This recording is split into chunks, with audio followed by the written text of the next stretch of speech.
Hello guys, Sunday evening குட்டி vlog. இன்றைக்கான special chapati, beetroot சப்பாத்தியும் carrot சப்பாத்தியும். சின்ன பசங்கள்லாம் வந்து பொரியெல்லாம் செஞ்சு கொடுத்தா சாப்பிட மாட்டாங்க. அப்படிப்பட்ட குழந்தைங்களுக்கு இதை செஞ்சு கொடுங்க.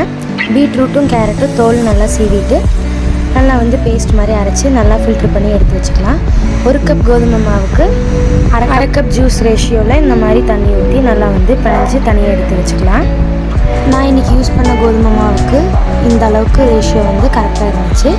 இஃப் நீங்கள் வந்து வேறு கோதுமை மாவு யூஸ் பண்ணுறீங்க அப்படின்னா அதுக்கு தகுந்த மாதிரி வந்து ஜூஸ் வந்து இன்னும் எக்ஸ்ட்ரா பண்ணணுன்னா எக்ஸ்ட்ரா பண்ணிக்கோங்க. அவ்வளோதான்.